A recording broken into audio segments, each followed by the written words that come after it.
je sais que je suis quelqu'un qui peut être cringe, genre vraiment vite. Ou des fois je peux dépasser les limites des gens en voulant blaguer. Donc c'est compliqué. C'est compliqué. De toute façon tout ce qui est... je m'en rends compte maintenant, c'est un peu plus obvious depuis un certain temps, mais tout ce qui est de l'ordre de l'humain, enfin de la sociabilisation, c'est plus ou moins compliqué. C'est d'ailleurs le pourquoi j'aime beaucoup les lives, c'est parce que ça me permet de me sociabiliser. Mais tout en étant distant, je ne saurais pas comment le décrire, mais j'ai envie de dire c'est comme si je sociabilisais, mais tout en parlant principalement, vous voyez. C'est incroyable. Enfin, bref. Voilà, voilà, pour cette petite aparté. La troisième question étant la citation qui a marqué ta vie. Peu importe d'où elle vient. Alors là, c'est la question. Ah, je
rejeté. Puis il y a mes camarades de classe qui ont commencé à me dire, enfin, ils ont commencé à me fuir en mode j'étais la peste. Enfin, c'était pas très agréable. Mais au final, j'ai fini par m'accepter. Et puis, on va dire, plus ou moins ça allait. Maintenant, j'arrive à... Enfin, je m'accepte depuis un moment très bien. Mais c'est vrai qu'il y a des moments où t'es en mode... En fait, il y a des moments où je suis en mode, je sais pas comment dire. Mais c'est à cause de mes traumas, je pense. Et je dissocie tout ça en mode, je suis gay, mais ça m'intéresse pas.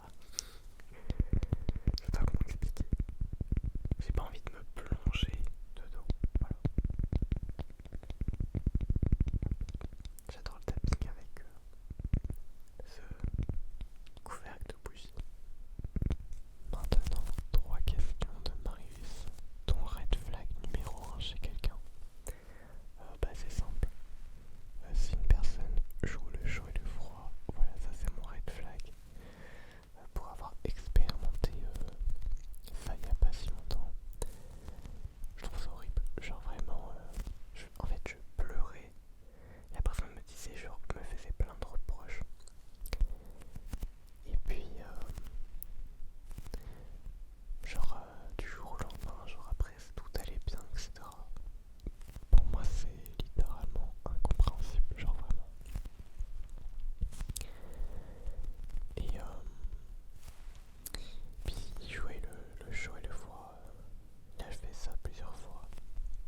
Et même mes amis m'ont dit genre de le fuir quoi, parce que c'était pas ça pour moi. Ce que j'ai fini par faire du coup. Mais c'est vrai que ça m'a permis, on va dire, d'expérimenter ça. J'ai envie de dire heureusement pour moi, je me suis méfié. Ça va grâce au réseau ou à cause, je sais pas. Mais je me méfie maintenant pas mal. Parce que j'ai eu pas mal de, on va dire, de messages pas très gentils, on va dire, qui font que je me suis méfié. Et c'est grâce à cette méfiance que je me suis dit, bon, il y a un truc qui va pas, tu vois. Surtout que j'avais prévu la personne que je ne savais pas si j'étais prêt pour quelque chose. Et la personne m'a fait des reproches sur ça. Enfin, voilà. Donc c'est mon red flag numéro 1 chez quelqu'un. Alors la deuxième question, c'est mon signe astrologique. Moi je suis taureau. Après je vais être honnête avec vous, je crois pas du tout en ça. Donc pour moi c'est trop, je dirais c'est abstrait, puis c'est trop théorique, je sais pas si c'est le terme. C'est quelque chose que on voit jamais quoi. Bref, voilà. 3. Ta pire anecdote de date. Alors, laisse-moi réfléchir. Ma pire anecdote. Ah oui, je l'avais oublié celui-là. Ok, j'en ai un. Bon, je devais rencontrer un mec sur l'appli, on va dire interdite, je discutais avec. Et on s'est rencontrés dans un parc. Je sais pas si c'est la pire, mais en tout cas c'est une des pires. La personne est venue, genre je l'ai attendu et la personne est venue. Et là, je vois un mec habillé en Gucci, en Prada et je sais pas quoi. Et je me sentis genre trop mal parce que genre c'est des trucs que j'ai pas moi. Mais je me suis dit vas-y, je vais, ça veut rien dire, tu vois, en soi. Et donc on a parlé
attaché à lui.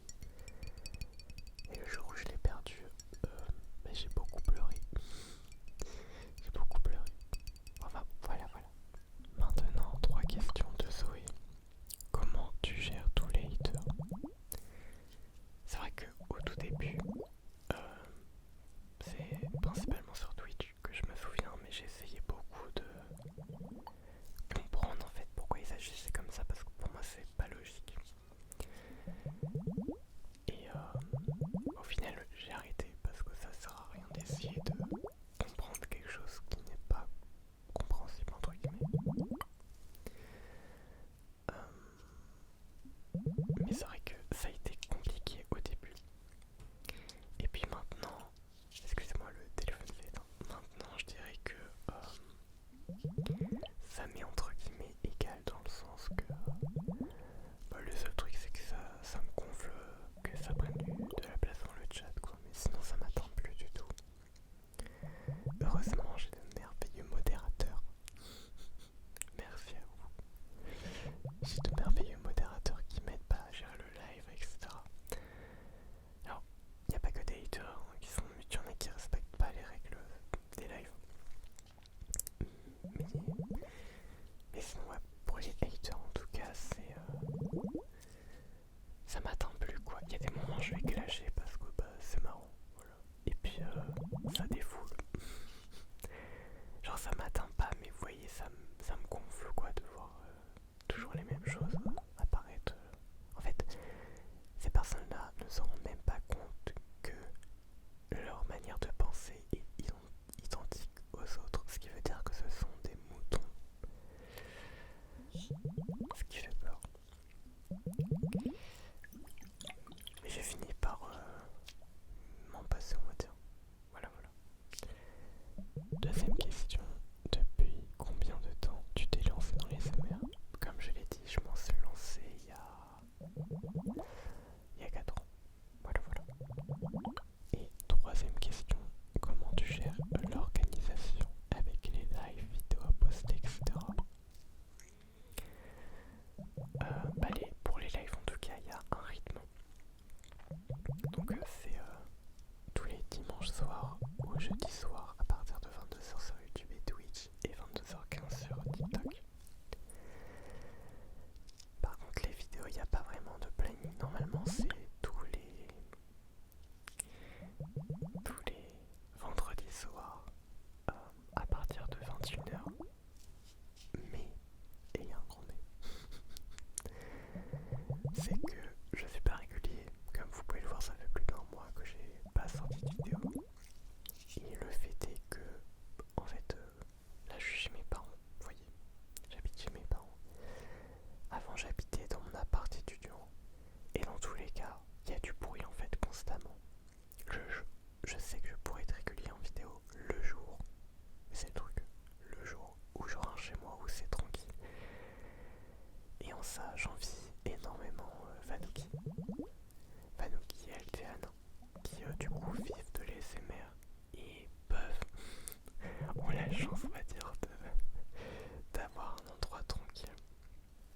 Je pense qu'il y en a beaucoup d'autres d'ASMR artistes qui ont des endroits tranquilles, mais dites-vous que moi je dois, pour dormir, je dois des fois mettre mon casque quoi. Il y a une BCE qui me tourne autour. Mais ouais, je dois mettre mon casque, donc c'est plus compliqué de faire des vidéos dans le silence comme là. Là par exemple, il y a ma soeur qui dort juste derrière le mur, donc même la nuit c'est compliqué. Mais j'espère un jour me trouver un chez moi tranquille et puis tourner de merveilleuses vidéos longues et en continu. Une question de Yeti. Es-tu heureux? C'est une bonne question. Je dirais que non, je suis pas réellement heureux. Je suis dans une période assez compliquée. Et c'est assez cyclique chez moi. Je vais avoir des périodes où je vais aller plus ou moins bien. Et des périodes où ça va être compliqué. Faut savoir que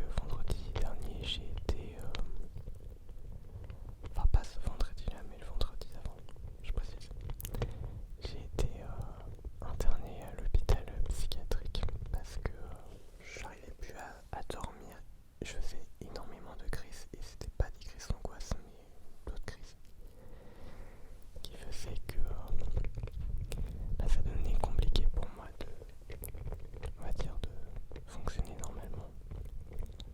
Et j'étais dans un état où j'avais peur de faire des bêtises ou autre. Donc j'ai fini par on va dire lancer des appels à l'aide. J'ai appelé le CMP en urgence et de base je voulais juste des médocs pour bien dormir, mais ils m'ont dit que la meilleure des solutions c'était de passer quelques jours à l'hôpital, ce que j'ai fait. Et ça m'a fait énormément de bien. Et ça m'a rendu compte que justement, c'est ce que je parlais avant, il me manque un truc essentiel dans ma vie, c'est le calme, la sérénité mais constante. Là, vous voyez, j'ai envie de dire, c'est calme, la nuit c'est calme, je suis d'accord, mais en journée il y a toujours du bruit, il y a la télé. Vous voyez, il y a la télé qui est allumée en bas, mais je l'entends. Il y a mes parents qui arrêtent pas de parler, il y a... Enfin, pas tout le temps, mais ils parlent. Il y a ma soeur, etc. Quand ils font de la cuisine, on entend la cuisine. Souvent, je me fais réveiller, en ce moment, par ma mère parce qu'elle est malade et elle tousse beaucoup. Et en fait, c'est quelque chose qui est hyper désagréable et qui me procure énormément d'angoisse. Mais on va dire que ça m'a permis, ce passage à l'hôpital, de me rendre compte que ouais, le calme c'est vraiment très important pour moi. Et donc une des décisions ça va être de travailler sur ça pour pouvoir on va dire me trouver un endroit chez moi au calme, tranquille, où je pourrais me reposer réellement.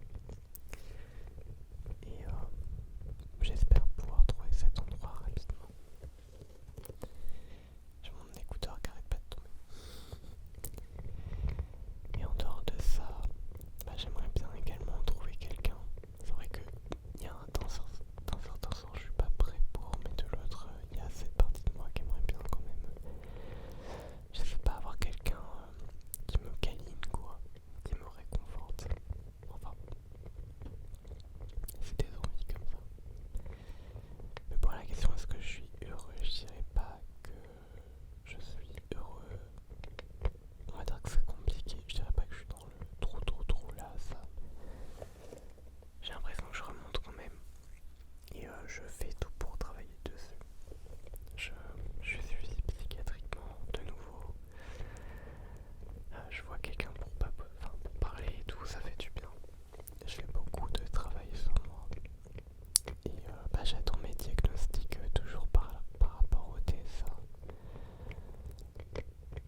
j'ai du mal à me souvenir des choses du passé, même du passé qui date de pas si longtemps que ça. J'ai tendance à beaucoup oublier.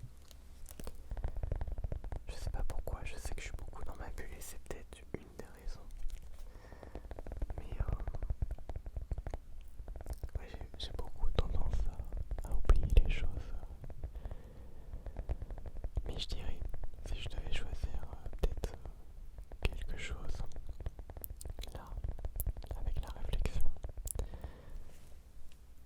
je dirais que c'est des petits moments plutôt, mais comme j'en avais parlé, c'est par rapport à Stargate, c'était vraiment mes moments que j'aimais bien, avec également les moments où je jouais sur Abo, quand il y avait Facebook. Je crois que c'était mes petits moments, on va dire, préférés de mes activités. Voilà, voilà. Maintenant, 4 questions de prise. Et la première, quel est ton dessin animé préféré? C'est simple, pour moi c'est que Lyoko, il n'y a pas débat. Mon enfance a été bercée par Lyoko.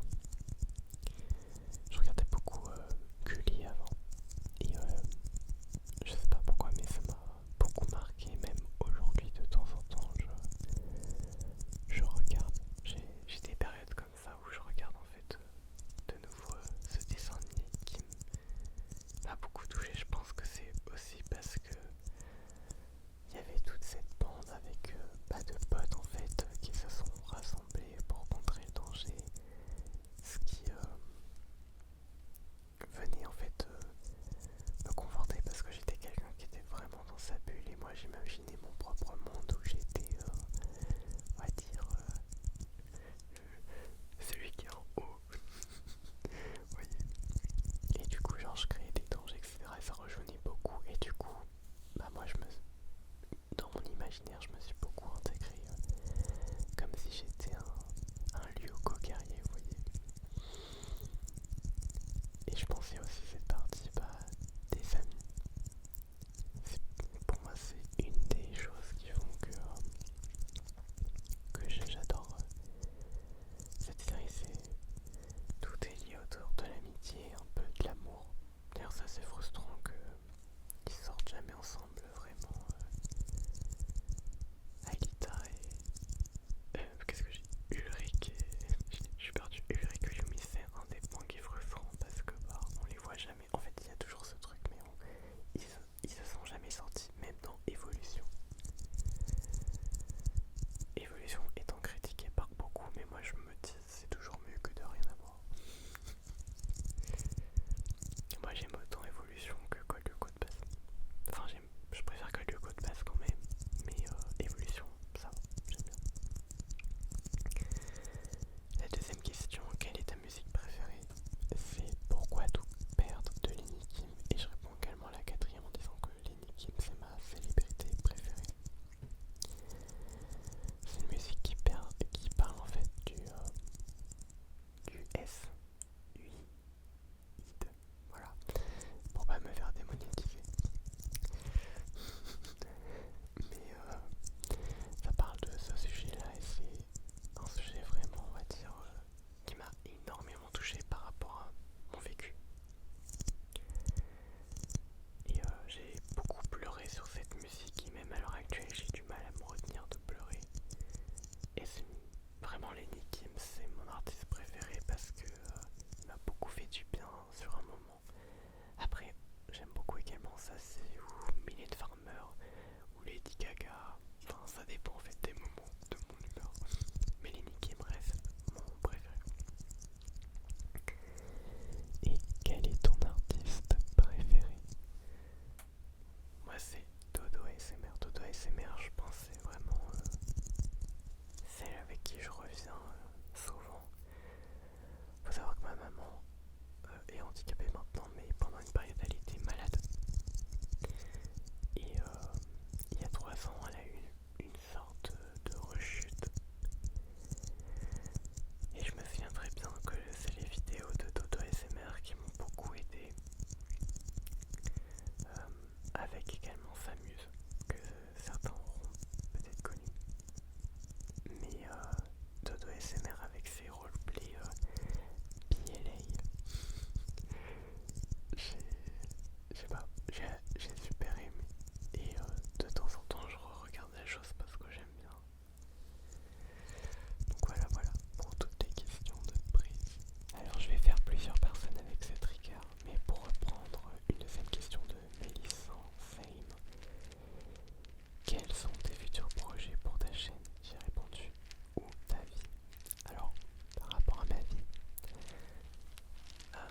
là je vais tenter quelque chose. J'ai une lubie en ce moment, c'est de tenter de faire des créations en époxy. Je trouve ça hyper beau et ça me hype énormément parce que j'ai envie de faire quelque chose, on va dire, de créatif. Et là j'ai commandé on va dire un premier truc pour tester, voir si j'aime beaucoup. Et je pense que si ça me plaît pas, je pourrais me mettre dans les créations d'époxy, pourquoi pas en faire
je peux me payer ma mutuelle.